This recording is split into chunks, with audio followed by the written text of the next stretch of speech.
राधे राधे।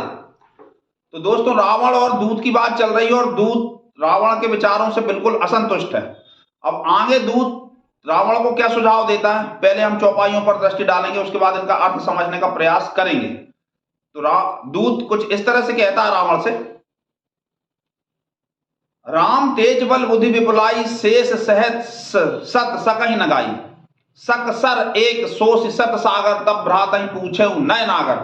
तासु बचन सुनि सागर पाही, मागत पंथ कृपा मन माही। सुनत बचन बेहसा दसीसा, जो असि मति सहाय कृत कीसा। सहज भीरु कर बचन धड़ाई, सागर संठानी मचलाई। मूल मृषा का करसी बढ़ाई, रिपुबल बुद्धि था मैं पाई। सचिव सभीत विभीषण जाके, विजय विभूति कहा जगत आके। सुनि खल बचन दूत रिस बाढ़ी, समय विचारी पत्रिका काढ़ी। रामानुज दीनी ये पाती, नाथ बचाई जुड़ावा चाती। बेहसी बाम कर लीनी रावण, सचिव बोली 60 लाख बचावन। बातन मनई रजाई 60, जनि घालसी कुल खीस। राम विरोध न उबरसि शरण, विष्णु अज ईस। की तजिमान अनुज इब, प्रभु पद पंकज भृंग। हो ही कि राम सरानल, खल कुल सहित पतंग। अब दूत कहता है रावण से कि राम तेज बल बुद्धि विपुलाई, राम के अतुलनीय तेज, विपुल तेज बुद्धि का वर्णन। सक्सर एक सोच सत सागर, कि वो एक सागर की तो बात क्या है, अनंत सागरों को सोख सकते हैं। राम बुद्धि बल विपुल बुद्धि विपुलाई, शेष सहज सत सकई के गाई। और उनके शौर्य को कोई गा नहीं सकता, कोई बता नहीं सकता। सक्सर एक सोच सत सागर, वो 100 सागरों को सुखा सकते हैं, उनके बाणों में वो सामर्थ्य है। सक्सर एक सोच सत सागर, तब भ्राता ही पूछे नय नागर।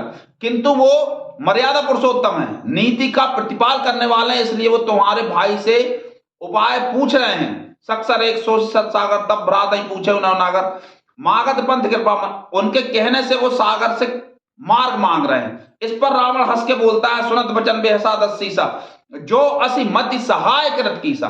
ऐसे ही तो बुद्धि है, इस वजह से तो बंदरों को सहायता के लिए बुलवाया है। जो असि मति सहाय कृत कीसा, और रिपुबल बुद्धि था मैं पाई, मूल वृषा का करसी बढ़ाई। और दूत से रावण कहता है कि रामचंद्र जी की क्या तारीफ करते हो तुम, मैंने तो बुद्धि की था पाली उनकी, मूल मृषा का करसी बढ़ाई, रिपुबल बुद्धि था मैं पाई। सचिव सभी तो विभीषण जाके, और जिनके विभीषण जैसे सचिव हों, विभीषण से जो पूछते हों, बात सलाह लेते हों, सचिव सभी विभीषण जाके, उनमें बुद्धि कहां तक होगी।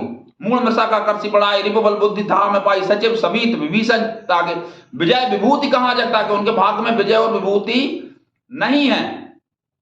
इस तरह से जब रावण कहता है तो दूत को गुस्सा आने लगती। तो दूत समय आन पाकर सुनि खल बचन दूत रिस बाढ़ी, समय विचारी पत्रिका काढ़ी।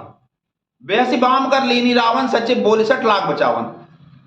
उचित अवसर जान करके दूत रामचंद्र जी के छोटे भाई लक्ष्मण जी ने जो पत्रिका दी थी, जो चिट्ठी दी थी रावण के नाम से, उचित समय जानकर दूत वो पत्रिका रावण को देता है, जिसे रावण उल्टे हाथ से ले लेता है। बेसी बाम कर लीनी रावण, उल्टे हाथ से लेकर के बेसी बाम कर लीनी रावण। सचिव बोली 60 लाख बचावन, और सचिव से कहता है कि इसे पढ़ो। उसमें क्या लिखा रहता है कि तजिमान अनुज ए प्रभु पद पंकज भृंग, हो ही राम सरानल, खल कुल कहित सल खल कुल सहित पतंग। उसमें लक्ष्मण जी ने लिखा है कि या तो अपने भाई के समान तुम प्रभु के चरणों के भ्रमर बन जाओ, प्रभु भगवान के चरण कमल रूपी पुष्प के तुम भौरे बन जाओ, या तो विभीषण की तरह, या फिर तुम्हें ब्रह्मा विष्णु महेश भी नहीं बचा सकते। एक बात।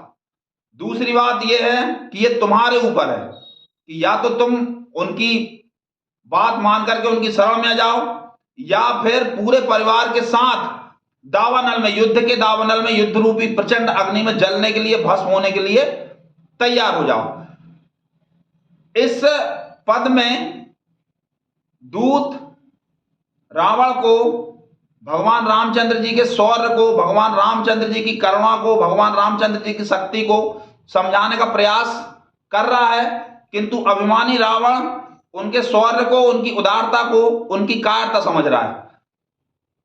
और दूत फिर रुष्ट होकर, रावण से मनी मन गुस्सा होकर, समय पाकर वो चिट्ठी जो लक्ष्मण जी के द्वारा दी गई है वो पढ़ने के लिए देता है, जिसको पढ़ के इस एपिसोड में आपने देखा कि रावण ने उसमें पढ़ लिया कि क्या लिखा है। अब पढ़ने के बाद रावण की क्या प्रतिक्रिया होती है और वो क्या बोलेगा, ये देखते हैं हम इसके अगले भाग में। कृपया चैनल को सब्सक्राइब अवश्य करें। बहुत बहुत बहुत धन्यवाद। राधे राधे।